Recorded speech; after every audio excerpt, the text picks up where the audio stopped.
Combine असू द्या किंवा राज्यसेवा असू द्या. प्राण्यांचं वर्गीकरण आणि वनस्पतींचं वर्गीकरण याच्यावर तुम्हाला 2-2 मार्क हमखास येणार. नुसते हे 2 जरी टॉपिक तुम्ही व्यवस्थित केले, तर तुमचे 4 मार्क पक्के होतात. आता कसं झालेलं आहे, की आयोगाचा जो ट्रेंड आहे, तो स्टेट बोर्डकडून एन-सी-ई-आरटीकडे झुकत चाललेला आहे आणि त्याच्यामुळेच आजचं आपल्याला हे लेक्चर खूप महत्त्वाचं आहे. आज आपण पाहणार आहे किंगडम फंगाय, पण याच्यासाठी मी रेफरन्स बुक वापरतोय 11वीचं डायरेक्टली एन-सी-ई-आर-टी आणि लुसेंटचं. सोबतच 12वी एन-सी-ई-आर-टीच्या बायोलॉजीच्या पुस्तकात सुद्धा रेफरन्स घेणार आहे. चला मग वेळ कशाला लावायचा, डायरेक्ट सुरुवात करू. 3 मिनिटांमध्ये आपण कॉन्सेप्ट पक्का करणार आहे आणि त्याच्यानंतर UPSC पासून MPSC पर्यंत ह्या टॉपिकवर कशा प्रकारे प्रश्न आलेले सगळं डिटेलमध्ये पाहणार आहे. किंगडम फंगाय, ज्याला मराठीत म्हणलं जातं कवकं. सोपं उदाहरण सांगतो व्यवहारातलं. एक भाकरीचा तुकडा किंवा ब्रेडचा तुकडा घ्यायचा, त्याला झाकून ठेवायचं, 3-4 दिवसांनी तो उघडायचा. उघडल्यावर तुम्हाला त्याच्यावर अशी बुरशी लागलेली दिसते. या बुरशीला इंग्लिशमध्ये म्हणतात फंगस आणि फंगस म्हणजेच काय, तर किंगडम फंगाय मधलं एक उदाहरण आहे की नाही कॉन्सेप्ट पक्का. बरं याच्यामध्ये फक्त बुरशीसारखेच सजीव आहे का, नाही. ते याच्यामध्ये पावसाळ्यामध्ये जे कुत्र्याच्या छत्र्या म्हणतो ना आपण, भूछत्र जे दिसतं आपल्याला नेहमी, मशरूम, हे मशरूम सुद्धा किंगडम फंगायमध्येच येतात. व्यावहारिक उदाहरण कळलं. यांचं दुसरं वैशिष्ट्य म्हणजे हे सगळेचे सगळे कॉस्मोपॉलिटन आहे. हे जे सजीव आहे या गटातले सगळे कॉस्मोपॉलिटन आहे. कॉस्मोपॉलिटन म्हणजे काय, जळी स्थळी काष्टी पाषाणी सगळीकडे आढळणार. फक्त एवढंच आहे, उबदार आणि दमट वातावरण असलं तर यांना खूपच आवडतं आणि खूप फलतात फुलतात ते. त्याच्यानंतर तिसरं महत्त्वाचं वैशिष्ट्य यांचं, की या गटात येणारे सगळेच्या सगळे सजीव हे हेट्रोट्रॉपिक आहे. परपोषी आहे, दुसऱ्याच्या जीवावर जगणारेच सजीव आहे. या हेट्रोट्रॉपिक पोषण पद्धतीचे प्रामुख्याने 3 प्रकार पडतात. पहिला सॅप्रोफिटिक, दुसरा पॅरासिटिक आणि तिसरा सिम्बायोटिक. आता सॅप्रोफिटिक मध्ये होतं काय, की यांना मृतोपजीवी म्हणून सुद्धा ओळखलं जातं. यामध्ये जे काही सजीव आहे हे मेलेल्या वनस्पतींवर वाढतात. हे पहा, मेलेल्या वनस्पतींवर वाढणारे हे जे काही फंगस आहे, बुरशी आहे किंवा कवका आहे, हे सगळे याचं सॅप्रोफिटिकचं उदाहरण आहे. पहिल्या इमेजमध्ये तुम्ही पाहू शकता. दुसरे जे आहे त्याला म्हणायचं पॅरासिटिक. पॅरासिटिक म्हणजे जिवंत सजीवांवर वाढणारे आणि त्यांचंच खाणारे आणि त्यांनाच त्रास देणारे. याचं बेस्ट एक्झाम्पल जर सांगायचं झालं तर गव्हावर पडणारा तांबेरा रोग, आणि हा फंगल डिसीज आहे. मित्रांनो, फंगल म्हणलं तर डोळ्यासमोर फक्त बुरशीच आली पाहिजे. गव्हावरचा जो काही तांबेरा आजार आहे हा प्रामुख्याने पक्सिनिया नावाच्या कवकामुळे, फंगसमुळे होत असतो.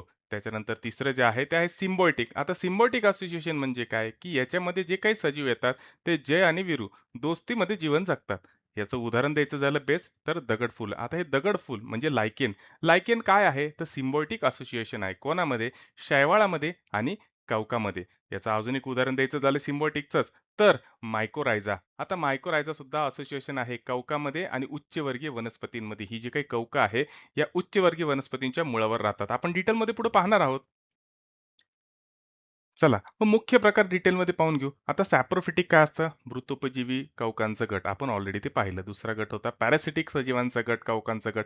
या पॅरासिटिकमध्ये ऑलरेडी आपण उदाहरण पाहिलं होतं, की गव्हावर पडणारा तांबेरा रोग. हा तांबेरा रोग जो आहे, हा फंगल डिसीज आहे, बुरशीजन्य आजार आहे आणि याच्यासाठी कारणीभूत असतं पक्सिनिया नावाचं कवक. हे पहा, हे आपण पाहू शकतो या ठिकाणी, या गव्हाच्या पानावर हा पडलेला तांबेरा आजार. बरं, एक लक्षात ठेवा, की कवके नेहमी त्रास देतात का? नाही. काही कवकं उपकारी सुद्धा असतात.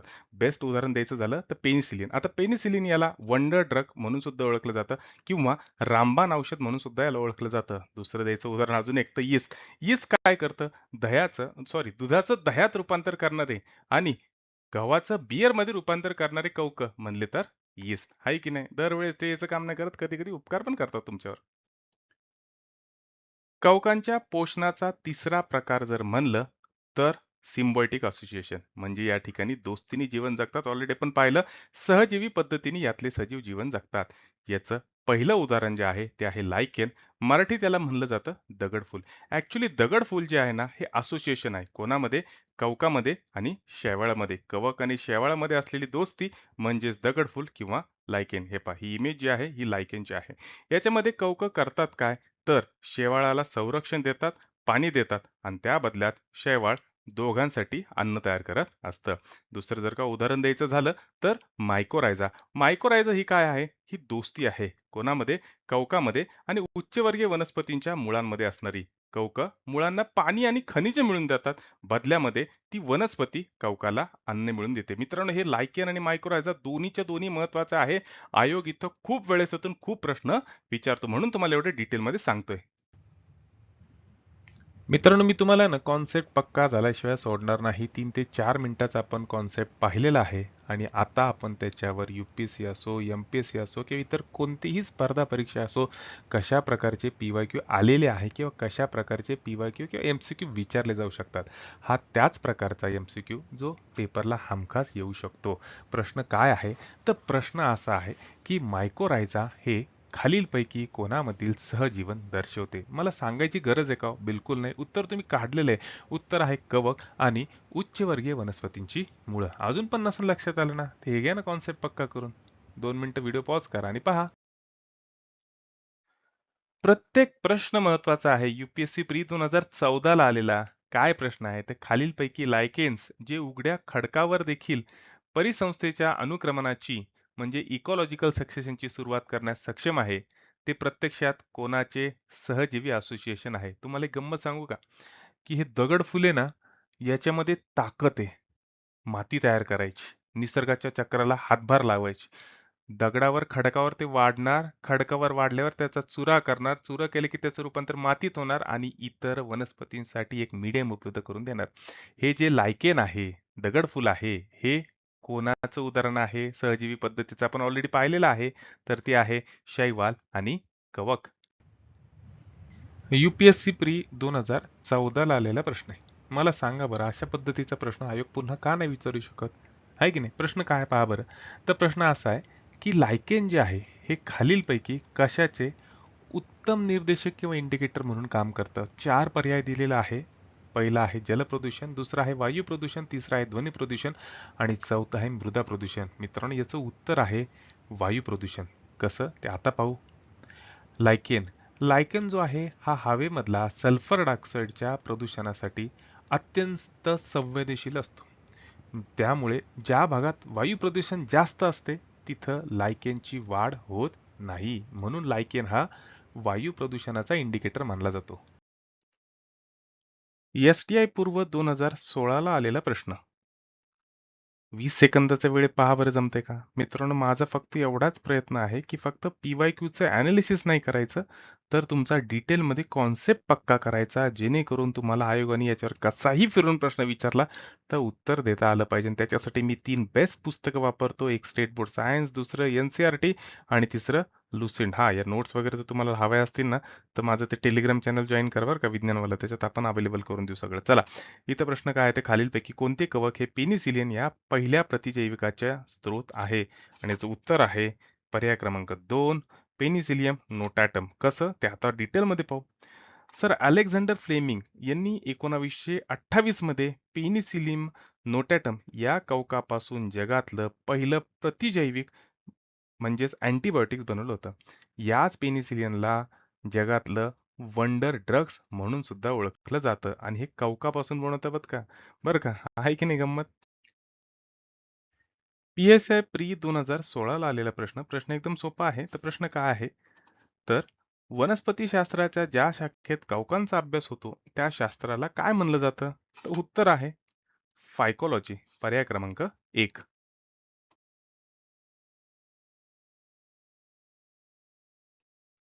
पहा बरं, जमतो का पुढचा प्रश्न? फॉरेस्ट प्री 2015 ला आलेला प्रश्न आहे. मित्रांनो, माझा प्रामाणिक प्रयत्न फक्त एवढाच आहे की BA BCOMचाही मुलगा असला तरी चालन, पण इतक्या सोप्या भाषेत समजून सांगायचं जेणेकरून त्याला NCERTची भीती डोक्यातून गेली पाहिजे आणि त्याला सुद्धा विज्ञान विषयात चांगले मार्क आले पाहिजे. चला मग प्रश्न काय आहे? तर प्रश्न आहे की खालीलपैकी कोणतं कवक प्रकार एकपेशीय आहे आणि त्याचा वापर बेकिंग आणि ब्रूइंग म्हणजे दारू निर्मिती उद्योगात केला जातो? याचं उत्तर आहे यीस्ट. आत्ता सांगितलंच होतं आपण ना, यीस्ट एक पेशीय कवकाचा एकमेव प्रकार म्हणलं तर यीस्ट. आणि यीस्टचा उपयोग कशासाठी? तर दुधापासून दही बनवण्यासाठी आणि गव्हापासून बियर बनवण्यासाठी. बरोबर ना? म्हणजे उत्तर काय असणार या ठिकाणी? यीस्ट. झाला कॉन्सेप्ट पक्का. UPSC प्री 2021 ला आलेला प्रश्न आहे. काय प्रश्न पहा बरं. किती सुंदर प्रश्न विचारतं ना UPSC. खालीलपैकी कोणत्या प्राण्याची कीटकाची प्रजाती ही कवकांचा शेतकरी लागवडदार म्हणून ओळखला जातो? कवकांचा शेतकरी, कवकांची लागवड करणारी प्रजाती कोण? तर मुंगी. मुंगी ते कवकाचे धागे इकडे तिकडे घेऊन जाते आणि नंतर एका धाग्यापासून असंख्य धागे तयार होतात. आपण ऑलरेडी ते पाहिलेले सगळं. तर लक्षात राहू द्या, कवकांचा शेतकरी लागवडदार कोण? तर मुंगी. किंगडम फंगायची, कवकाची आपण अगदी जनरल माहिती घेतली आणि आयोगाने आतापर्यंत कसे प्रश्न विचारले, कसे विचारले जाऊ शकतात आपण सगळं पाहिलं. आता आपल्याला जायचंय त्याची शरीर रचना पाहायला. कवक कशी आहेत? तर ही दृश्य केंद्रकी युकॅरियोटिक सजीव आहे. युकॅरियोटिक म्हणजे काय? अहो, ज्यांच्या पेशीमध्ये केंद्रक स्पष्टपणे दिसतं त्यांना म्हणायचं युकॅरियोटिक, आणि ज्यांच्या पेशीमध्ये केंद्रक दिसत नाही त्यांना म्हणायचं प्रोकॅरियोटिक. अगोदरच्या लेक्चरमध्ये डिटेलमध्ये सांगितले, पण परत एकदा तुमचा कॉन्सेप्ट पक्का करतोय. मग जी कवकं आहे ना, ही युकॅरियोटिक सजीव असतात. कळलं? दुसरं, या कवकांची जी पेशी भित्तिका आहे ही कायटिन आणि पॉलिसॅकराइडने बनलेली असते. ही जी पेशी भित्तिका आहे ना कवकांची, ही कायटिन आणि पॉलिसॅकराइड पासून बनलेली असते. आयोगाने 1000 वेळेस प्रश्न विचारला याच्यावर आतापर्यंत. ही जी कवकं आहे ही दिसायला कशी असतात? ही तंतुरूपी असतात. अहो, ब्रेडवर जी बुरशी दिसते ना ती कशी दिसते? धागा धाग्यासारखी. बरोबर आहे ना? धागा धाग्याचं जाळं. ती बुरशीची रचना कशी आहे? तर ही तंतुरूपी असते. म्हणजे याच्यामध्ये जे काही कवकं आहेत तंतुरूपी असतात. त्यांच्या पेशी द्रव्यामध्ये असंख्य केंद्रकं असतात. आता सिंपल आहे. हा छोटासा जो धागा आहे ना याला हायफी म्हणायचं. असंख्य असे धागे एकमेकाला जोडले जातात आणि धाग्यांची जाळीदार रचना तयार होती, त्याला म्हणायचं मायसिलियम. पहा बरं किती सोपं एनसीईआरटी. छोट्याशा धाग्याला म्हणायचं हायफी आणि असंख्य धागे एकमेकाला जोडले गेले की तयार होतं जाळीदार रचना धाग्यांची, त्याला म्हणायचं मायसिलियम. आता या मायसिलियममध्ये, ह्या पेशी द्रव्यामध्ये असंख्य केंद्रक असतात. हे सुद्धा केंद्रक आहे, केंद्रक आहे, केंद्रक आहे, केंद्रक आहे. हेच या ठिकाणी सांगितलेले. आता बहुतांश कवके जे असतात हे तंतुरूपी असतात. फक्त त्याला एकच अपवाद आहे आणि तो म्हणजे यीस्ट. यीस्ट हे असं एकमेव कवक आहे की जे एक पेशी आहे. पेपरला विचारलं जाऊ शकतं की एक पेशीय कवकाचं उदाहरण काय? तर यीस्ट. बहुतांश सगळी कवकं काय असतात? तर ती तंतुमय असतात, फिलामेंटस असतात. या कवकांचं बरं असतं, त्यांना आपल्या जन्माचा उद्देश माहिती असतो की आपला जो जन्म झालेला आहे ना तो खायसाठी झालेला आहे आणि नवीन सजीवांना निर्माण करण्यासाठी झालेला आहे. मग आता आपल्याला पाहायचं या कवकांमध्ये होणारं प्रजनन. कवकांमध्ये जे प्रजनन होतं ते 3 पद्धतीने होतं. पहिल्याला म्हणायचं शाकीय प्रजनन म्हणजे व्हेजिटेटिव्ह रिप्रोडक्शन, दुसऱ्याला म्हणायचं अलैंगिक प्रजनन म्हणजे असेक्शुअल रिप्रोडक्शन, आणि तिसरा प्रकार म्हणला तर सेक्शुअल रिप्रोडक्शन म्हणजेच लैंगिक प्रजनन. मित्रांनो, सगळी डिटेलमधली जी काही समजा लेक्चर्स वगैरे आहे ते माझ्या टेलिग्राम चॅनलवर उपलब्ध आहे. माझ्या चॅनलचं नाव आहे विज्ञानवाला आणि मी माझ्या डिस्क्रिप्शन बॉक्समध्ये ऑलरेडी लिंक दिलेली आहे. कवकातला प्रजननाचा पहिला प्रकार म्हणलं तर शाकीय प्रजनन, ज्याला आपण व्हेजिटेटिव्ह रिप्रोडक्शन असं सुद्धा म्हणतो. या व्हेजिटेटिव्ह रिप्रोडक्शनचे पुन्हा 3 प्रकार पडतात. पहिलं फ्रॅगमेंटेशन, दुसरं फ्युजन आणि तिसरं बडिंग. आता फ्रॅगमेंटेशनमध्ये होतं काय की जो सजीव आहे ना त्याचे असंख्य छोटे छोटे तुकडे होतात आणि हे जे तुकडे झालेले आहेत त्यातून पुन्हा नवीन सजीव जन्माला येतात. याला म्हणायचं फ्रॅगमेंटेशन म्हणजे खंडन. दुसरा जो प्रकार आहे तो आहे फ्युजन. फ्युजन हा प्रामुख्याने एकपेशीय सजीवांमध्ये दिसतो. म्हणजे तुम्हाला हा प्रकार यीस्टमध्ये दिसणार. ही एक पेशी काही कालावधीनंतर फुटती आणि एका पेशीपासून 2 पेशी तयार होतात. त्या जगतात. काही कालावधीनंतर त्या पण फुटतात. मग 2 पेशीपासून पुन्हा 4 पेशी तयार होतात. अशा पद्धतीने नवीन पेशींची किंवा नवीन सजीवांची उत्पत्ती होत असते. आणि तिसरा जो प्रकार आहे तो आहे बडिंग. बडिंग म्हणजे काय? ही जी आई पेशी आहे, मदर पेशी आहे, हिला एक छोटीशी गाठ येते जिला आपण कळी म्हणू शकतो आणि इंग्लिशमध्ये बड म्हणू शकतो. काही दिवसांनी हे बड डेव्हलप होतं आणि डेव्हलप झाल्यावर ते वेगळं होतं आणि त्यातून पुन्हा नवीन सजीवाची उत्पत्ती होती.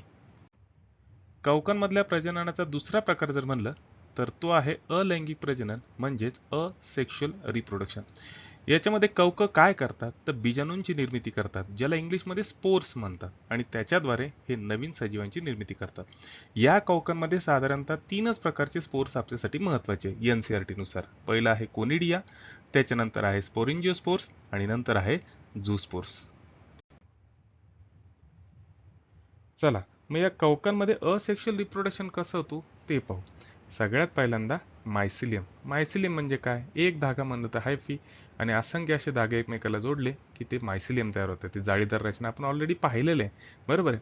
मग या मायसिलियमला काही दिवसांनी काय होतं की असे उंच असे विशेष तंतू तयार होतात फुग्यासारखे. या फुग्याच्या आकाराला म्हणलं जातं फ्रुटिंग बॉडीज. आता या फ्रुटिंग बॉडीजवर आहे ना असंख्य असे बीजाणूधारक असतात. या बीजाणूधारकांमध्ये असंख्य असे बीजाणू म्हणजे स्पोर्स तयार होतात. हे स्पोर्स या ठिकाणी वाढतात. वाढल्यावर परिपक्व झाल्यावर वारा किंवा पाणी किंवा इतर माध्यमांद्वारे ते आजूबाजूच्या परिसरामध्ये पसरतात. आजूबाजूच्या परिसरामध्ये पसरलं की योग्य परिस्थितीमध्ये हे स्पोर्स किंवा बीजाणू स्वतःला पुन्हा अंकुरित करतात आणि त्यातून पुन्हा एक धागा, ज्याला आपण हायफा म्हणतो, याच्या स्वरूपात जन्म घेतात. मग पुन्हा अशा असंख्य हायफे एकमेकाला जोडले जातात, त्याच्यातून पुन्हा मायसिलियम म्हणजे नवीन मायसिलियम तयार होतं आणि अशा पद्धतीने सजीवांची निर्मिती असेक्शुअल रिप्रोडक्शन मधून होत असते. यात आपण ऑलरेडी पाहिलं की महत्त्वाचे बीजाणू कोणते, महत्त्वाचे स्पोर्स कोणते असेक्शुअल रिप्रोडक्शन मध्ये, तर ते आहे कोनिडिया, स्पॉरिंजिओस्पर्स आणि याच्यामध्ये एक्स्ट्रा दिलेले क्लायमॅडोस्पोर्स आणि ब्लास्टोस्पोर्स. चला, झाला ना कॉन्सेप्ट पक्का आता. आता तुम्हाला व्हेजिटेटिव्ह रिप्रोडक्शन सुद्धा कळलंय आणि असेक्शुअल रिप्रोडक्शन सुद्धा कळलंय. आयोग इथं प्रश्न विचारतो बरं का, मी विनाकारण नाही शिकवत. आपण काय नीटचा अभ्यास नाही करत आहे, पण लक्षात ठेवा की या स्पोर्स वर तुम्हाला आयोग प्रश्न विचारणार म्हणजे विचारणार.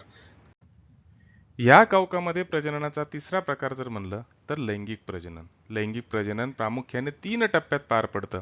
पहिलं प्लाझ्मोगॅमी, दुसरं कॅरिओगॅमी आणि तिसरं मियोसिस. प्लाझ्मोगॅमीमध्ये होतं काय, तर वेगवेगळे मायसिलियम यांचे वेगवेगळे धागे म्हणजे हायफी हे एकत्र येतात. एकत्र आल्यावर काय होतं की त्यांच्यामध्ये जे सायटोप्लाझम आहे, पेशीद्रव्य आहे, हे एकमेकांमध्ये मिसळलं जातं. हा झाला पहिला टप्पा. दुसरा टप्पा कॅरिओगॅमी.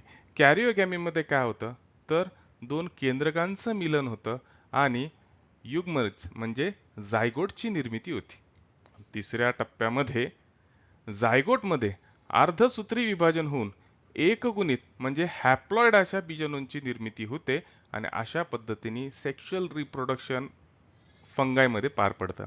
आता हे जे बीजाणू किंवा स्पोर्स जे निर्माण होतात ते कोणत्या प्रकारचे आहे, तर ते आहे oospores, एस्कोस्पोर्स आणि बॅसिडोस्पोर्स. मित्रांनो, हे 3 जे टप्पे आहे प्लाझ्मोगॅमी, कॅरिओगॅमी, मियोसिस आणि हे जे स्पोर्स आहे सेक्शुअल रिप्रोडक्शन मधले, याच्यावर आयोगाने प्रश्न विचारलेला आहे.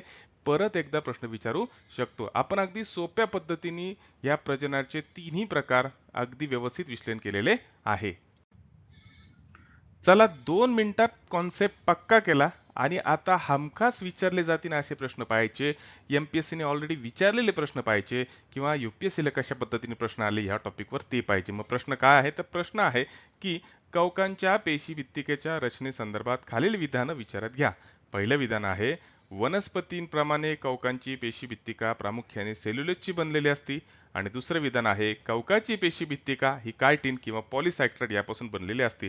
आता सांगायचं गरज आहे का? बिलकुल नाही. याचं उत्तर आहे पर्याय क्रमांक ब, जे योग्य आहे. कवकाची जी पेशीभित्तिका आहे ती कायटिन आणि पॉलिसॅक्राइड यापासून बनलेली असते.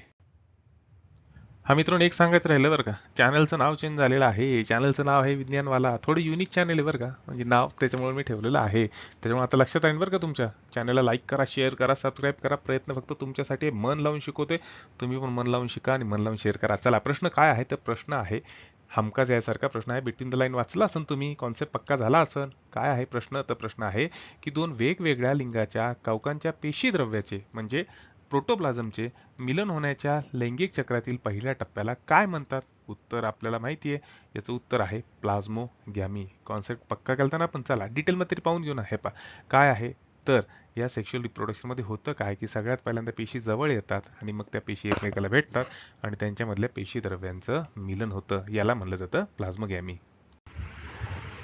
चला पहा बरं, जमतो का पुढचा प्रश्न. आत्ताच आपण सेक्शुअल रिप्रोडक्शन म्हणजे लैंगिक प्रजननामधल्या 3 अवस्था पाहिल्या होत्या, 3 टप्पे पाहिले होते. त्याच्याशीच रिलेटेड हा प्रश्न आहे.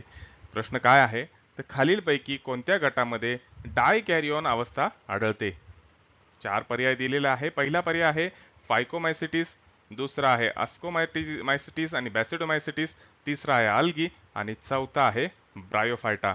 याचं उत्तर आहे पर्याय क्रमांक 2, आस्कोमायसिटिस आणि बॅसिडोमायसिटिस. आत्ताच मी जे लैंगिक प्रजननाचे 3 टप्पे सांगितले त्याच्यामध्ये अगदी शॉर्ट्समध्ये एक नोट लिहिली होती. तुम्ही ती वाचली आहे की नाही मला माहित नाही, पण चला परत एकदा डबल एक्सप्लेन करतो. आता फायकोमायसिटिस झालं, अस्कोमायसिटिस झालं, बॅसिडोमायसिटिस काय झालं, तर हे आपल्याला डिटेलमध्ये पाहायचे. हे फंगाईचे कवकाचे 3 प्रकार आहे. आपण ते पुढे पाहणार आहे. 4 प्रकार आपण डिटेलमध्ये सगळं पुढे पाहणार आहे. पण सगळ्यात पहिल्यांदा आपण पाहू की सेक्शुअल रिप्रोडक्शन मध्ये साधारणतः 3 टप्पे पडतात. याच्यातला जो दुसरा टप्पा आहे ज्याला आपण कॅरिओगामी म्हणतो, या कॅरिओगामीमध्ये 2 केंद्रक एकत्र येतात. हे जे आस्कोमायसिटिस आणि बॅसिडोमायसिटिस आहे, या प्रकारच्या बुरशीमध्ये केंद्रक लगेच जोडली जात नाही. ती त्या पेशी द्रव्यामध्ये तशीच तरंगत राहतात काही काळ आणि याच अवस्थेला म्हणलं जातं डायकॅरियन अवस्था. आहे की नाही?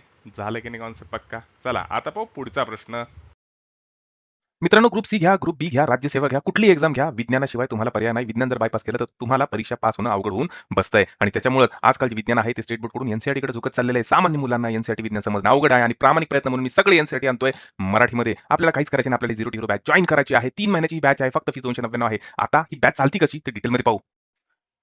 बरं, ही मेंटॉरची बॅच चालती कशी? एक साथ सगळे व्हिडिओ लेक्चर याच्यावर अपलोड केले जात नाही, तर ही एक प्रकारची विज्ञानाची शिकवणी आहे. त्याच्यामध्ये काय होतं, तर सगळ्यात पहिल्यांदा व्हिडिओ लेक्चर रिलीज केलं जातं. ते तुम्ही पाहायचं 30 ते 35 मिनिटांमध्ये. त्याच्यानंतर त्याच्यावरच्या ज्या शॉर्ट नोट्स आहे किंवा नोट्स आहे पीडीएफ फॉर्मॅटमधल्या, त्या तुम्ही या ठिकाणी वाचू शकता. आणि इथंच नाही संपत. ॲपला व्हिडिओ लेक्चर टाकून माझी रिस्पॉन्सिबिलिटी संपत नाही, कारण मला माहिती आहे मुलं किती ते पाहतात आणि त्याच्यामुळे माझी रिस्पॉन्सिबिलिटी तुमच्याकडून ती करून घ्यायची आहे. म्हणून रोज रात्री 9:45 वाजल्यापासून 10:30 पर्यंत या विज्ञानाचा जो विषय, आजचा जो टॉपिक आहे, तो परत एकदा माझ्याकडून शिकवला जातो. क्लास झाल्यावर माझी मेंटरशिप बॅच संपते का? नाही. जो टॉपिक तुम्ही आज वाचलाय, जो टॉपिक मी तुम्हाला एक्सप्लेन करून सांगितलेला आहे, ज्या टॉपिकच्या तुम्ही नोट्स वाचलेल्या आहे, त्याच टॉपिकवर 25 प्रश्नांची पीवायक्यू, 20 ते 25 प्रश्नांची एक टेस्ट सीरीज असते, ती रिलीज केली जाते. ती कंप्लीटली मागच्या पीवायक्यूला धरून किंवा संभाव्य असे प्रश्न असतात जे पेपरला विचारले जाऊ शकतात, अशी टेस्ट सीरीज लगेच इमिजिएटली रिलीज केली जाते. ती टेस्ट सीरीज तुम्हाला सोडवायची असती. बरं, टेस्ट झाल्यावर संपलं का? बिलकुल नाही. तर मुलांसाठी सेपरेट असा मावळा ग्रुप आणि मुलींसाठी सेपरेट असा जिजाऊ ग्रुप तयार केलेला आहे. त्या ठिकाणी तुम्ही तुमचा एखादा जोडीदार शोधायचा आणि जे आपण शिकलेलो आहे त्याचं ग्रुप डिस्कशन करायचं. मित्रांनो, एक सांगतो, 6-7 घंटे वाचून आणि अर्धा घंटे ग्रुप डिस्कशन करणं सारखंच वेटेज आहे. ग्रुप डिस्कशनमुळे आपल्याला कळते की आपल्याला किती समजलेलं आहे. बरं, विज्ञान झाल्यावर माझी मेंटरशिप बॅच संपली का? बिलकुल नाही. तर सोपे सब्जेक्ट जसे राज्यशास्त्र आणि अर्थशास्त्र याच्यामध्ये अभ्यास कसा करायचा? टॉपिक वाईज रोज लेक्चर होतात टेलिग्राम चॅनलवर आणि सोबतच त्याच टॉपिक वाईज रोजच्या रोज टेस्ट सुद्धा रिलीज होत असतात. राज्यशास्त्र आणि अर्थशास्त्र हे माझ्याकडून असणारे कॉम्प्लिमेंटरी सब्जेक्ट आहे. प्रयत्न फक्त एवढाच आहे की तुम्हाला सोप्या सब्जेक्टमध्ये स्ट्रॅटेजी युक्त अभ्यास करता आला पाहिजे, सायकल चालवता आली पाहिजे. आणि या संपूर्ण कोर्सची फीस आहे फक्त 299. संपूर्ण कोर्स आहे 3 महिन्याचा, म्हणजे ₹100 प्रति महिना. मग वाट कशाला पाहताय? लगेच जॉईन करा. मग ही 0 to Hero बॅच जॉईन करण्यासाठी सरळ सरळ मला 9657003561 वर फोन करायचा किंवा व्हॉट्सअपला मेसेज करायचा. आणि ऍपची जी लिंक आहे ती मी ऑलरेडी डिस्क्रिप्शन मध्ये दिलेली आहे, प्लस माझ्या टेलिग्राम चॅनलची लिंक सुद्धा माझ्या डिस्क्रिप्शन मध्ये दिलेली आहे. आता वाट पाहू नका. तुमची तयारी आहे मन लावून अभ्यास करायची आणि माझी तयारी आहे मन लावून शिकवायची. चला तर मग भेटू आपल्या 0 to Hero मेंटरशिप बॅच मध्ये. आत्तापर्यंत आपण कवकाची सर्वसाधारण माहिती पाहिली आणि त्याच्यावर आयोगाने कसे प्रश्न विचारले ते पाहिले. आता एनसीईआरटी नुसार आपण डिटेलमध्ये जाणार आहे. कवकाचे साधारणतः 4 प्रकार पडतात. पहिला जो प्रकार आहे त्याला म्हणायचं फायकोमायसिटिस. दुसरा जो प्रकार आहे त्याला म्हणायचं ॲस्कोमायसिटिस. तिसरा जो प्रकार आहे त्याला म्हणायचं बॅसिडोमायसिटिस. आणि चौथा जो आहे त्याला म्हणायचं ड्यूट्रोमायसिटिस. मित्रांनो, ही इमेज एकदा पाहून घ्या. डिटेलमध्ये आपल्याला कॉन्सेप्ट पक्का करायचा आहे. आणि चला आता पाहू आपण पहिला प्रकार, फायकोमायसिटिस. आत्तापर्यंत जे आपण पाहिलं ना, ते सगळं कवकांचं, फंगायचं फक्त इंट्रोडक्शन होतं. आता आपण डिटेलमध्ये त्याचे प्रकार पाहणार आहोत.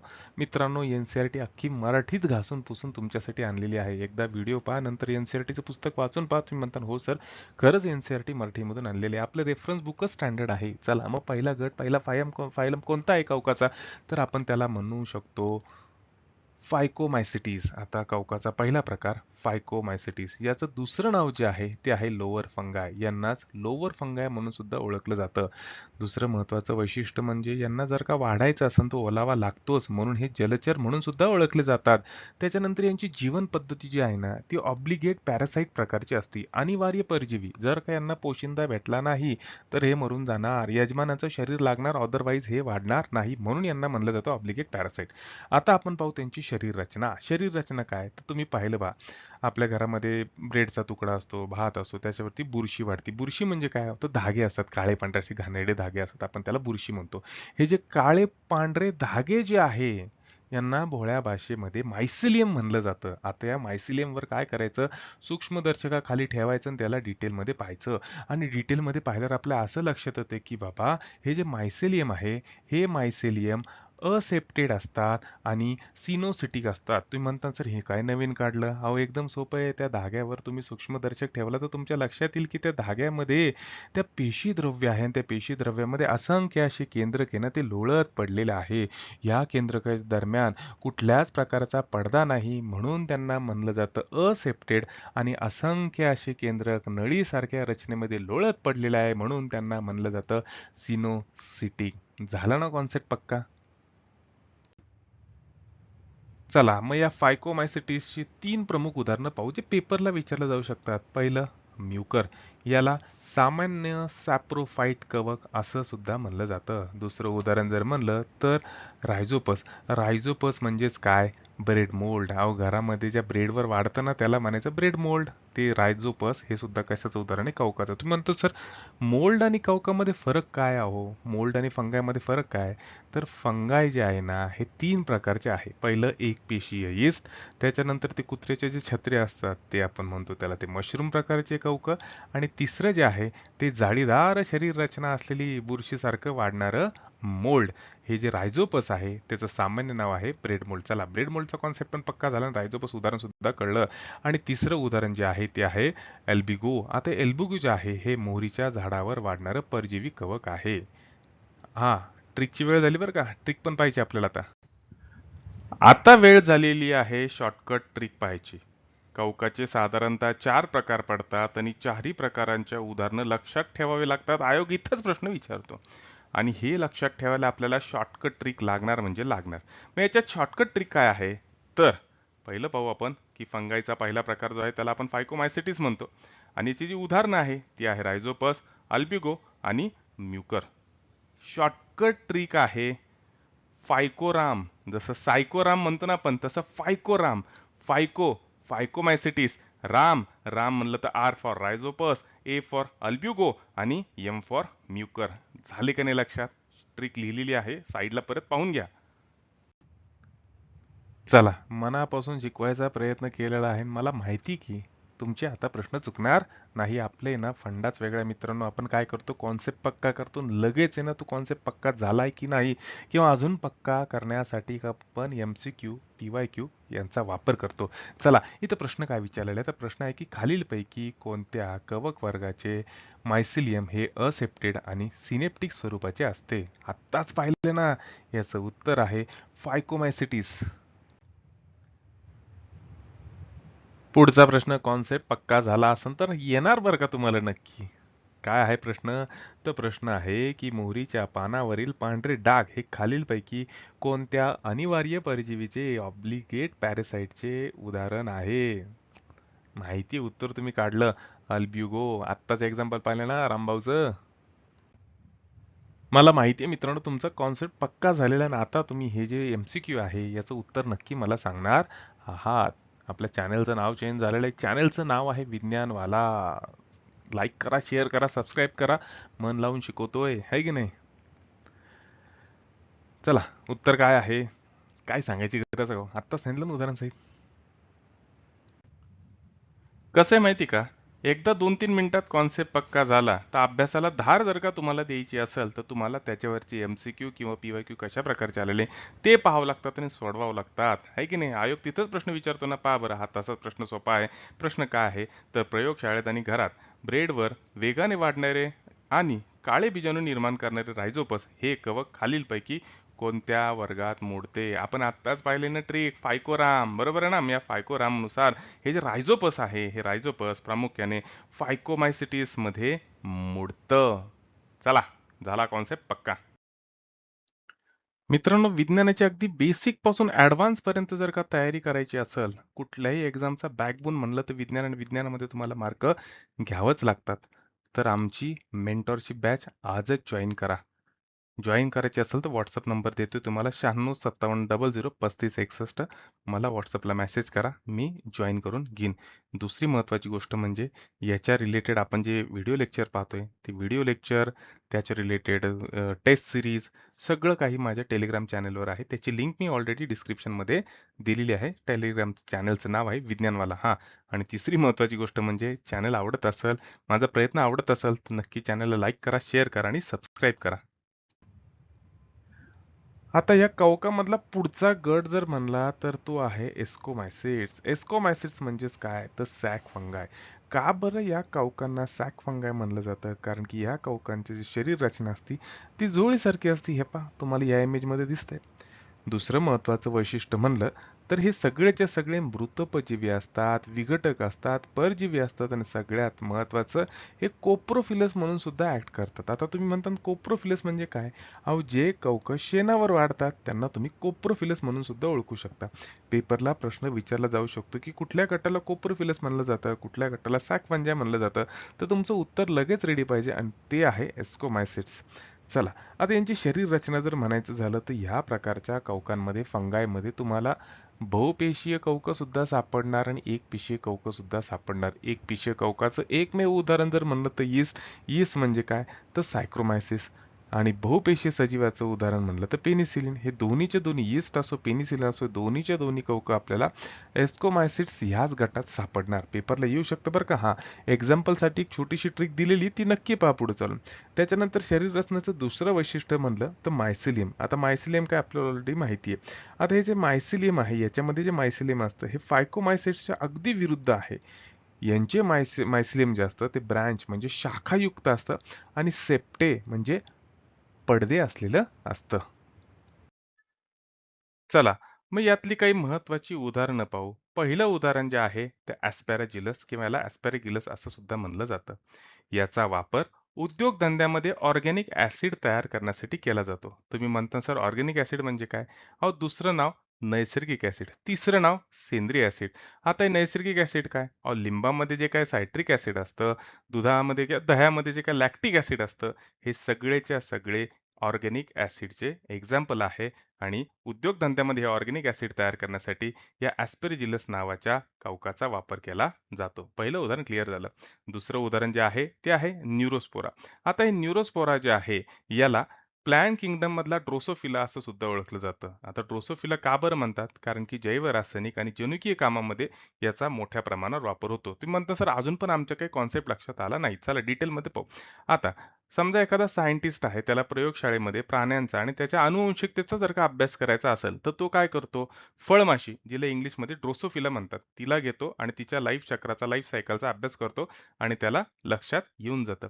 अगदी त्याच पद्धतीने त्याच वैज्ञानिकाला जर का प्रयोगशाळेमध्ये वनस्पतींचा आणि फंगसचा म्हणजे बुरशीचा जर का अभ्यास करायचा असेल त्याच्यातल्या अनुवंशिकतेचा हेरिडिटीचा जेनेटिक्सचा अभ्यास करायचा असेल तर अशा वेळेस तो न्यूरोस्पोराचा उपयोग करतो. म्हणून या न्यूरोस्पोराला Drosophila of the plant kingdom असं सुद्धा म्हणतात. एन-सी-आर-टी नुसार या गटातलं तिसरं महत्वाचं उदाहरण जर म्हणलं तर क्लॅव्हिसेप्स. क्लॅव्हिसेप्स ही अशी एक प्रकारची बुरशी आहे जी तृणधान्य खास करून गहू झालं, ज्वारी झालं, बाजरा झालं यांच्यावर एर्गॉट डिसीज मराठीत सांगायचं झालं तर चेपा रोग नावाचा आजार निर्माण करत असतं, बुरशीजन्य आजार निर्माण करत असतं. आणि या बुरशीजन्य एर्गॉट डिसीज जो आजार आहे याच्यासाठी कारणीभूत असतं क्लॅव्हिसेप्स नावाचं कवक. त्याच्यानंतर ह्या गटाचं सगळ्यात महत्त्वाचं वैशिष्ट्य म्हणजे याच्यामध्ये जगातल्या सगळ्यात महागड्या श्रीमंत कवकांचा समावेश होतो. खूप महाग कवक विकत भेटतात बरं काय. आणि ते कवक आहे मोरेल्स आणि ट्रफल्स. यांना लज्जतदार अन्न म्हणलं जातं त्याच्यामुळे जगामध्ये हे सगळ्यात महाग विकले जाणारे कवक आहे. त्याच्यानंतर आणखीन उदाहरण म्हणलं तर उपकारी कवक सुद्धा या गटात येतात जसं पेनिसिलियन झालं आणि यीस्ट झालं. याच्याबद्दलची डिटेल माहिती ऑलरेडी मी सांगितलेली. हा, जायचं नाही बरं का. आता शॉर्टकट ट्रिक कारण की आयोग आहे ना फक्त एक्झाम्पलवर मॅक्झिमम वेळेस प्रश्न विचारत असतो. आता पाहू ट्रिक. चला, या आस्कोमायसिटीज गटामधली उदाहरणं जर का लक्षात ठेवायचं असेल तर एक शॉर्टकट ट्रिक आहे. बाजारामध्ये एक नवीन स्कॅनर आलेला आहे, डॉक्युमेंट स्कॅनर. त्या स्कॅनरच्या कंपनीचं नाव आहे ॲस्को. काय नाव आहे? ॲस्को. आणि त्यांचं मॉडेल कोणतं चालतं? तर स्कॅनपी. ॲस्को कंपनीचा स्कॅनपी बेस्ट स्कॅनर आहे. ॲस्को कंपनीचा स्कॅनपी बेस्ट स्कॅनर आहे डॉक्युमेंट स्कॅनरसाठी. बरोबर आहे? लक्षात ठेवा. Asco scan P. S stand for Saccharomyces म्हणजेच yeast, C for Claviceps, A for Aspergillus, N for Neurospora आणि पी फॉर पेनिसिलिन. ह्याच्यात ट्रफल्स आणि मोरेल्स लक्षातच राहणार कारण की सगळ्यात महागडी कवक आहे ती कशामध्ये सापडतात तर ॲस्कोमायसिटीस गटामध्ये सापडतात. 3 मिनिटं व्यवस्थित लक्ष देऊन जर व्हिडिओ ऐकला असेल ना तर हा प्रश्न तुम्हाला नक्की जमणार. काय प्रश्न आहे तर खालीलपैकी कोणत्या कवक गटाला सामान्यतः सॅक फंगाय म्हणलं जातं? झोळीवाल्या कवकांचा गट तेच उत्तर आहे. पर्याय क्रमांक 2 ॲस्को मायसिटिस. आलं लक्षात? कॉन्सेप्ट पक्का. चला पहा बरं, जमतो का पुढचा प्रश्न? 20 सेकंदाचे वेळ आहे. प्रश्न काय आहे? तर खालीलपैकी एस्कोमायसिटीज गटामध्ये एकपेशी असणारा अपवाद कोणता आहे? आपल्याला माहिती एकपेशीय कवक काय आतापर्यंत कितीतरी वेळेस वाचलं, पाहिलं आणि ते आहे यीस्ट, ज्याचं दुसरं नाव सॅक्रोमायसेस. यीस्ट हा असं कवक आहे की जे एकपेशीय असतं. चला पहा बरं, जमतो का पुढचा प्रश्न? काय आहे प्रश्न? तर एस्कोमायसिटेसच्या मायसेलियम रचनेबाबत खालीलपैकी कोणतं विधान सत्य आहे? अहो मायसेलियम म्हणजे काय? की कवक म्हणजे काय? अहो बुरशी आणि बुरशी म्हणजे काय? की धाग्यांपासून तयार जाणारी जाळीदार रचना आणि या जाळीदार रचनेलाच काय म्हणलं जातं? मायसेलियम म्हणलं जातं. आणि मग या एस्कोमायसिटेसच्या मायसेलियम बद्दल कोणतं विधान बरोबर आहे? तर ते आहे की ते शाखायुक्त आणि पडदे असलेलं असतं. आपण जे फायकोमायसिटीस पाहिलं होतं, त्याच्यामध्ये पडदे नसतात. त्याला आपण असेप्टेट म्हणलं होतं, पण बाकी सगळे सेप्टेट या गटामध्ये जातात. हा ॲस्कोमायसिटीस गट का बरं महत्वाचा माहिती का? अहो पेनिसिलिन सारखं वंडर ड्रग याच गटामध्ये सापडतं आणि त्याच्यावरच हा प्रश्न आलेला आहे. प्रश्न काय आहे? तर पहिल्या प्रतिजैविकाची अँटिबायोटिक ज्याला आपण पेनिसिलिन ओळखतो, हे कुठल्या कवक गटात येतं? आणि याचं उत्तर आहे, काय सांगायची गरज आहे का? हे पहा उत्तर निघलं. उत्तर आहे ॲस्कोमायसिटीस. परोपकारी कवकांचा गट, सगळ्यात श्रीमंत कवकांचा गट. मित्रांनो, कॉन्सेप्ट आहे ना, फक्त एखादी गोष्ट वाचून पक्का होत नसतो. तर जे वाचलंय ते प्रश्नामध्ये कशा पद्धतीने विचारलं जातंय हे पाहणं गरजेचं आहे आणि तेव्हाच आपला तो कॉन्सेप्ट खऱ्या अर्थाने पक्का होत असतो आणि म्हणूनच मी एवढे एमसीक्यू पीवायक्यू या ठिकाणी टाकतोय.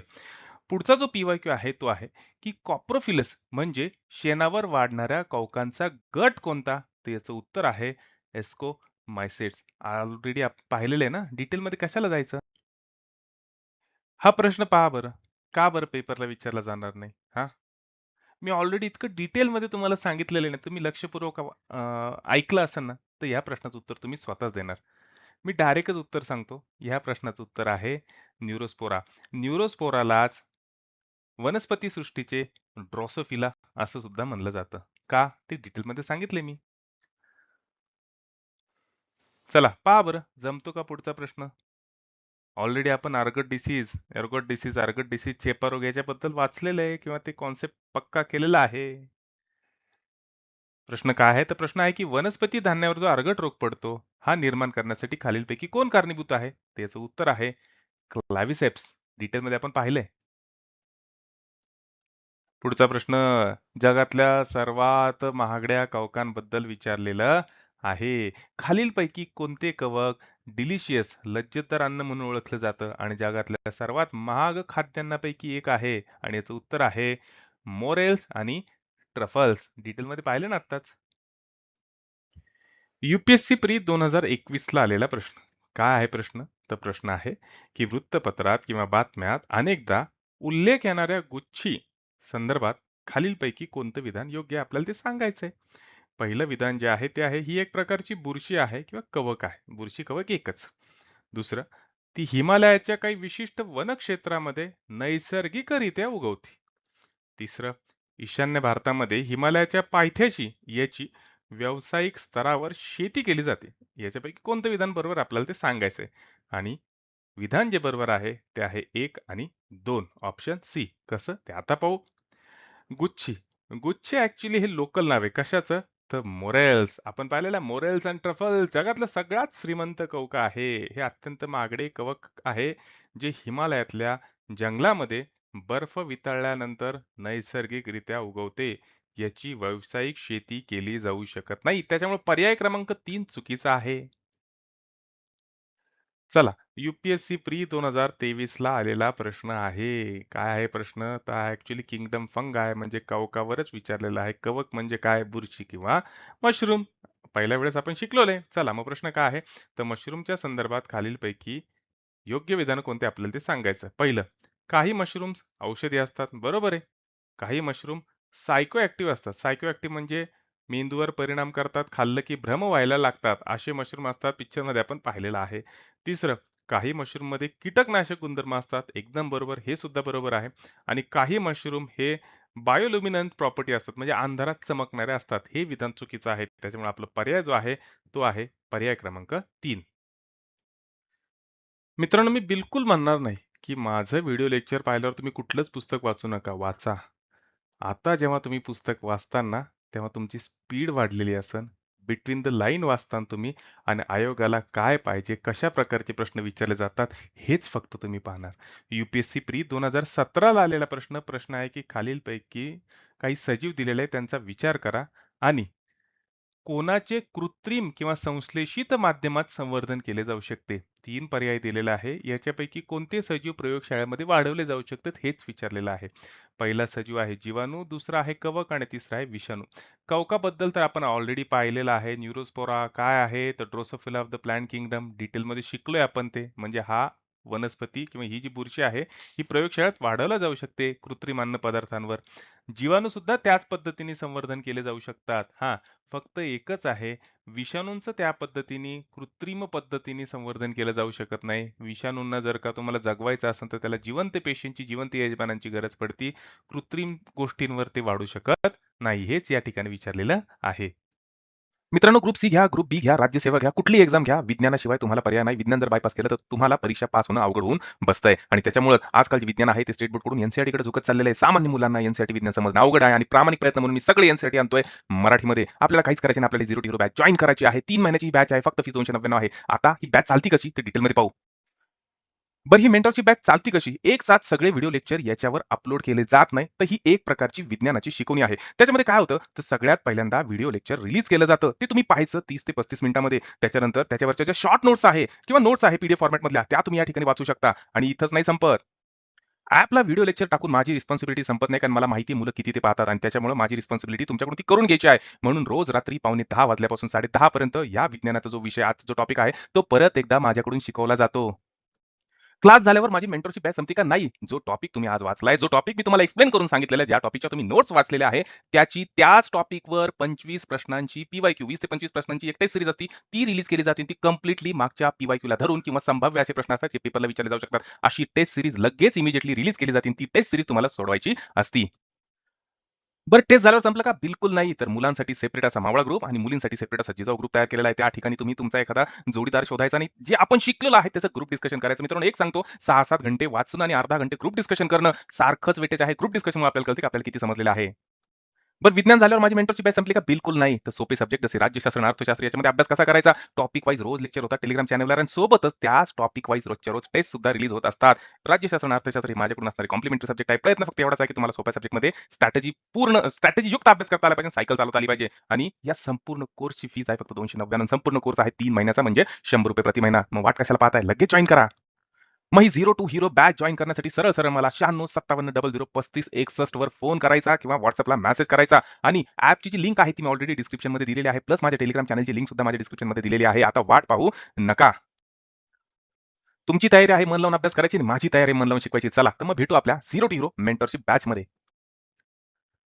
चला, आता पाहायचा आपल्याला कवकांचा तिसरा प्रकार, म्हणजेच किंगडम फंगाय मधला तिसरं फायलम, ज्याचं नाव आहे बेसिडियोमायसिटिस. आता ह्या बेसिडियोमायसिटिस यालाच म्हणलं जातं क्लब फंगाय. या गटातील कवकांना सामान्यतः मशरूम, ब्रॅकेट फंगाय किंवा पफ बॉल्स असं सुद्धा म्हणलं जातं. हे पहा, ही जी इमेज आहे ना, ही याचं उदाहरण आहे.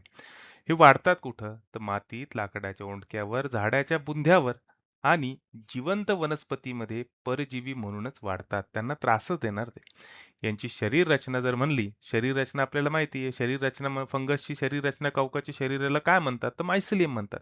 ही शाखीय आणि पडदा असलेली म्हणजे सेप्टेट असते.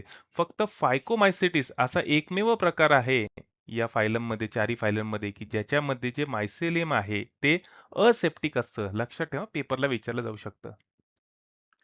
चला, मग एन नुसार 3 महत्त्वाची उदाहरणं आहे जिथं आयोग प्रश्न विचारू शकतो. पहिलं आहे अगारिकस. अगारिकस म्हणजे खाद्य मशरूम. दुसरं आहे उस्टिलागो. उस्टिलागो म्हणजे स्मट फंगस. हे पहा, मक्याचं कणीस आहे ज्याच्यावर पडलेली ही बुरशी. ही काय आहे? स्मट फंगस आहे, जो पिकांमध्ये स्मट रोग निर्माण करतो. आणि तिसरं आहे पक्सिनिया. गव्हामध्ये जो काही तांबेरा रोग पडतो, ज्याला आपण रस फंगस म्हणतो, हे याचंच उदाहरण आहे. पक्सिनियामुळेच गव्हामध्ये तांबेरा रोगाची निर्मिती होत असते. आता वेळ झालेली आहे ट्रिक पाहायची, शॉर्टकट ट्रिक. या साठी एकदम सोपी ट्रिक सांगतो. ट्रिक आहे बापू.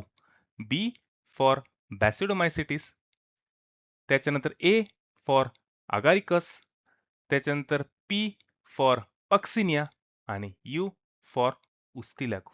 काय लक्षात ठेवायचं? फक्त शब्द बापू, बाकी एक्झाम्पल लगेच लक्षात राहणार. चला पहा बरं, जमतो का प्रश्न? अहो 2 मिनिटाचा आपण कॉन्सेप्ट पक्का केलेला आहे. मला माहिती तुम्हाला प्रश्न जमणार आहे. प्रश्न काय की क्लब फंगाई कोणाला म्हणलं जातं? उत्तर आहे बॅसिडोमायसिटिस.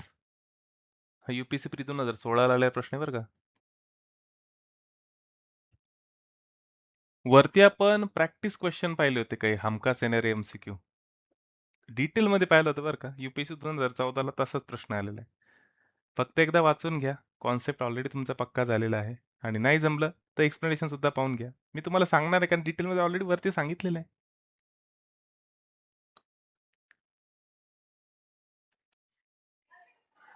पहा बरं, जमतो का प्रश्न? किती सोपा आहे. आयोग असेच प्रश्न विचारतो बरं का. मित्रांनो, मी एक सांगतो तुम्हाला की माझं जर का तुम्हाला व्हिडिओ लेक्चर करायचं आहे ना, तर सोबत कागद, पेन, पेन्सिल, वही घेऊन बसा, नोट्स काढा. एकदा व्यवस्थित काढा, त्याच्यानंतर कुठलंही पुस्तक वाचा. तुम्हाला अवघड जाणार नाही. आणि असे प्रश्न आयोग विचारतो बरं का. एका साईडला तुम्हाला उदाहरणं दिलेली असतात आणि दुसऱ्या साईडला तुम्हाला ते फायलम दिलेले असतात, गट दिलेले असतात. तुम्हाला जोड्या लावायच्या असतात. चला, उत्तर आहे डी. चला पहा बरं, जमतो का पुढचा प्रश्न? आत्ता शिकलो ना आपण. प्रश्न काय आहे की वनस्पतीमध्ये आढळणारा तांबेरा म्हणजे रस्ट आणि काजळी म्हणजे स्मट्स हे रोग खालीलपैकी कोणत्या कवक वर्गामुळे होत असतात? आपण पाहिलं ना आत्ताच, ट्रिक काय पाहिली होती बॅसिडोमायसिटिसची. बापू म्हणजे हे उत्तर काय यायचं? पर्याय क्रमांक 3 Basidiomycetes. B for Basidiomycetes. P for Puccinia. Puccinia कारणीभूत कशासाठी? तर या तांबेरासाठी. बरोबर आहे. NCERT मध्ये दिलेला किंगडम फंगाईचा चौथा जो प्रकार आहे तो आहे ड्यूटेरोमायसिट्स म्हणजेच अपूर्ण कवक. यांना इम्परफेक्ट फंगाय असं सुद्धा ओळखलं जातं, कारण यांच्या जीवनचक्रामध्ये केवळ अलैंगिक आणि शाखीय अवस्थाच असते. म्हणजे असेक्शुअल रिप्रोडक्शन आणि व्हेजिटेटिव्ह रिप्रोडक्शन द्वारेच हे नवीन सजीवांना जन्म देत असतात. जर यांच्यामध्ये सेक्शुअल अवस्था सापडली तर त्यांचे वर्गीकरण मात्र दुसऱ्या गटात केले जाते.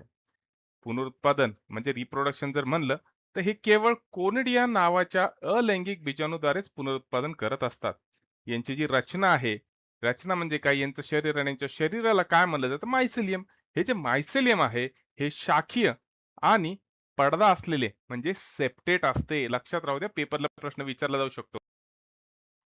यांचे काही महत्वाचे वैशिष्ट्य सांगायचे झालेत, यांच्यामध्ये जे काही सदस्य आहेत ते मृतोपजीवी म्हणजे सॅप्रोफायटिक असतात. परजीवी म्हणजे पॅरासाइट्स असतात. यांच्यामध्ये मोठी संख्या जी आहे ती डिकम्पोजर म्हणजे विघटकांची असते आणि ते कचऱ्याचं विघटन करतात आणि खनिज चक्रामध्ये महत्वाची भूमिका बजावत असतात. आता या गटाचे 3 प्रमुख उदाहरणं NCERT मध्ये दिलेले आहे. पहिलं आहे अल्टरनेरिया, वनस्पतीमध्ये रोग निर्माण करणारं कवक. दुसरं आहे कोलेक्टोट्रिकम, याचा हे सुद्धा पिकांमध्ये बुरशीजन्य रोग निर्माण करत असतं. आणि तिसरं आहे ट्रायकोडर्मा. आता हे जे ट्रायकोडर्मा आहे याचा फायदा वेगळा आहे. वरचे 2 जे आहे हे बुरशीजन्य आजार पसरवणारे कारक आहे, कवक आहे. हे मात्र जैविक नियंत्रणासाठी वापरले जातात. म्हणजेच काय, जे हानिकारक कवक आहे त्यांच्यावर नियंत्रण ठेवण्यासाठी या ट्रायकोडर्माचा वापर होतो. मग शेतीसाठी वेगळे आहे, उद्योगासाठी वेगळे आहे आणि वैद्यकीय क्षेत्रासाठी वेगळे आहे. 2 मिनिटं स्क्रीनशॉट काढून घ्या आणि एकदा वाचून घ्या, कॉन्सेप्ट पक्का होऊन जाईल. आता वेळ झालेली आहे यांच्या एक्झाम्पलची आणि त्यांच्या ट्रिकची. का बरं शॉर्टकट ट्रिक? कारण की पेपरला याचे एक्झाम्पल नेहमी विचारले जातात, त्याच्यामुळे आपल्याला काहीतरी शॉर्टकट ट्रिक लागणार आहे. ड्यूटेरोमायसिट्स. आता या ड्यूटेरोमायसिट्सची शॉर्टकट ट्रिक आहे डी कॅट. डी फॉर ड्यूटेरोमायसिट्स, त्याच्यानंतर सी फॉर कोलेक्ट्रिकम, त्याच्यानंतर ए फॉर अल्टरनेरिया आणि टी फॉर ट्रायकोडर्मा. म्हणजे या ड्यूटेरोमायसिट्सची जी ट्रिक आहे ती आहे डी कॅट. मित्रांनो, आता चारीच्या चारी आपल्या कवकाचे फायलम झालेले आहे आणि आता आपल्याला पाहिजे याच्यावरचे महत्वाचे MCQ. चला, आता वेळ झालेली आहे परीक्षेला येणाऱ्या हमखास प्रश्नाची.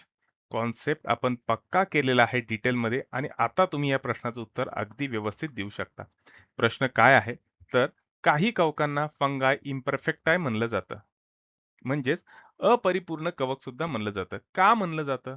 याचं कारण एकच आहे. काय? तुम्हीच सांगा. पर्याय क्रमांक 2. कारण यांच्यामध्ये केवळ अलैंगिक आणि शाकीय प्रजननाचीच अवस्था ज्ञात आहे. चला, फॉरेस्ट प्री 2018 ला आलेला प्रश्न. पहा बरं, जमतोय का? मी प्रश्न वाचून दाखवतो. परिसंस्थेमध्ये पालापाचोळा आणि सेंद्रिय कचऱ्याचं विघटन करून खनिज चक्र, ज्याला आपण मिनरल सायकलिंग म्हणतो, सुलभ करण्यात ड्यूटेरोमायसिट्स वर्गातील कवक मोठी भूमिका बजावतात. या वर्गातील प्रमुख उदाहरणं कोणती? आपल्याला ते सांगायचंय आणि आपल्याला माहिती आहे. आपण आता सगळं शिकलेलो आहे, कॉन्सेप्ट पक्का झालेला आहे आणि याचं उदाहरण आहे पहिले 3. आत्ता पाहिलं ना, डी कॅट, अल्टरनेरिया झालं, कलेक्टोट्रायकम झालं किंवा ट्रायकोडर्मा झालं. हे तिन्हीच्या तिन्ही उदाहरणं ह्या गटामध्ये मोडतात, जे मिनरल सायकलिंगचं चक्र याच्यामध्ये महत्त्वपूर्ण भाग घेतात. हा सुद्धा पेपरला हमखास विचारला जाऊ शकतो असा प्रश्न आहे. प्रश्न काय आहे तर ड्यूटेरोमायसेट्समध्ये अलैंगिक प्रजनन प्रामुख्याने कोणत्या बीजाणूद्वारे होत असतं? आपण पाहिलेलं आहे. याचं उत्तर आहे पर्याय क्रमांक 3, कोनिडिया. मित्रांनो, हे हमखास येणारे जे काही प्रश्न मी म्हणतो ना, हे एम-पी-एस-सी व्यतिरिक्त इतर स्पर्धा परीक्षांमध्ये विचारले गेलेले प्रश्न आहे आणि तिथूनच मी शोधून टाकलेले आहे. तुम्हाला त्या प्रश्नाच्या क्वालिटीवरूनच कळत असेल. मग चला, इथं काय प्रश्न दिलेला आहे, की खालील विधानं विचारात घ्यायची आणि या विधानापैकी योग्य विधानं कोणती आपल्याला ती निवडायची. पहिलं विधान आहे, ड्यूटेरोमायसेट्स मधले काही सदस्य मृतोपजीवी म्हणजे सॅप्रोफाइट्स किंवा परजीवी म्हणजे पॅरासाइट्स असतात. हे पहिलं विधान. दुसरं विधान, मानवामध्ये होणारा गजकर्ण, ज्याला आपण रिंगवर्म म्हणून सुद्धा ओळखतो, हा त्वचारोग ट्रायकोफायटन नावाच्या ड्यूटेरोमायसिट्स कवकामुळे होऊ शकतो किंवा होत असतो. उत्तर आहे पर्याय क्रमांक 2. दोन्हीच्या दोन्ही विधानं बरोबर आहे. लक्षात ठेवायसारखं एक, की गजकर्ण रिंगवर्म जो आहे हा त्वचारोग ट्रायकोफायटन नावाच्या कवकामुळं माणसाला होत असतो. ट्रायकोफायटन हे कशामध्ये मोडतंय तर ड्यूटेरोमायसिट्स मध्ये. एमपीएससी मध्ये तुम्हाला एवढे डिटेल मध्ये विचारणार नाही, पण हे क्लिअर लक्षात राहू दे, की हे जे रिंगवर्म आहे हे कशामुळे होतं? आपल्याला गज करणं तर कवकामुळे होतं किंवा कवकजन्य आजार आहे. पहा बरं, मी आत्ताच तुम्हाला म्हणलं होतं ना, की प्रश्न विचारला जाऊ शकतो आणि फॉरेस्ट प्री 2017 ला प्रश्न विचारलेला आहे. प्रश्न काय आहे तर मानवामध्ये आढळणारा रिंगवर्म, ज्याला आपण गजकर्ण म्हणतो मराठीमध्ये, हा संसर्गजन्य आजार खालीलपैकी कोणत्या सूक्ष्म जीवांच्या समूहामुळे होत असतो? आणि याचं उत्तर आहे कवक. डिटेलमध्ये पाहायचं का? चला अजून कॉन्सेप्ट पक्का करू.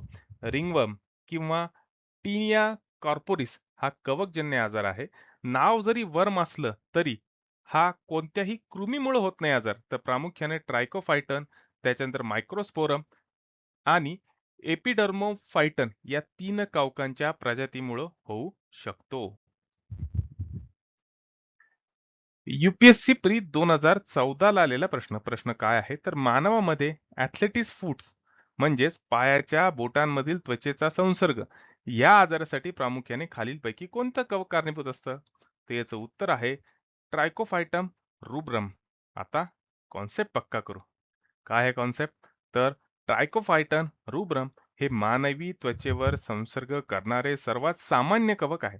ओलसर आणि उबदार वातावरणामुळे खेळाडूंच्या पायाच्या बोटामध्ये अशा प्रकारचा संसर्ग होतो. याला ऍथलेटिक फूट किंवा टीनिया पेडिस असं सुद्धा म्हणलं जातं.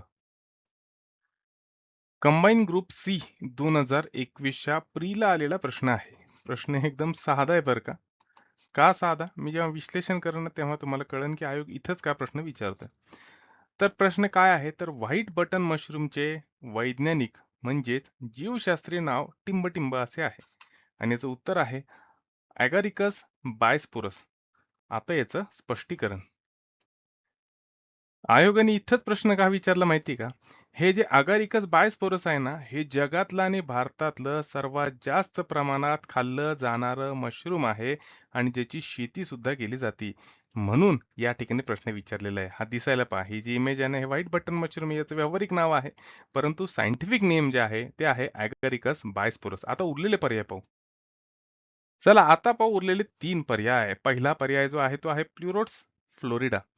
हे ऑयस्टर मशरूमची एक प्रमुख प्रजाती आहे. हे आहे ऑयस्टर मशरूम.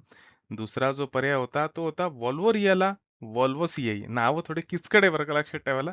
पण ठीक आहे, एकदा ऐकलं आणि पेपरला जर का आलं तर तुम्ही बरोबर टिक करता. आता यालाच आहे ना पॅडी स्ट्रॉ मशरूम म्हणून सुद्धा ओळखलं जातं किंवा भाताच्या पेंढ्यामध्ये सापडणारं मशरूम हे भाताच्या पेंढ्यांवर येतं म्हणून याला पॅडी स्ट्रॉ मशरूम असं सुद्धा म्हणलं जातं. तिसरा जो पर्याय होता तो होता एरिमायटोसियम ॲशबी. आता एरिमायटोसियम ॲशबी आहे ना, ही एक प्रकारची बुरशी आहे, जिचा वापर प्रामुख्याने व्हिटॅमिन B2 म्हणजेच रायबोफ्लेविनच्या औद्योगिक उत्पादनासाठी केला जातो. याचा उपयोग खाण्यासाठी केला जात नाही. आता खऱ्या अर्थाने कॉन्सेप्ट पक्का झाला. कंबाईन ग्रुप बी 2021 ला आलेला प्रश्न. काय प्रश्न आहे तो? की शैवाल आणि बुरशीचा समावेश खालीलपैकी कोणत्या गटामध्ये होतो? 4 पर्याय दिलेला आहे आणि उत्तर आहे थॅलोफाइट्स. कस काय? अहो एकदम सोपं आहे. थॅलोफाइट म्हणजे काय? थॅलस. अहो ज्यांचं शरीर थॅलसच्या स्वरूपात असतं. थॅलस म्हणजे काय? की ज्यांच्याकडे खरी मुळं, खरी पानं आणि खरी खोडं नाही. नुसतं थॅलसच्या स्वरूपात असणारं, पानाच्या स्वरूपात ज्यांचं शरीर असतं ना, त्याला थॅलोफाइट म्हणतात. आणि शैवाल आणि बुरशी हे थॅलोफाइटच्या गटात मोडणारे आहे.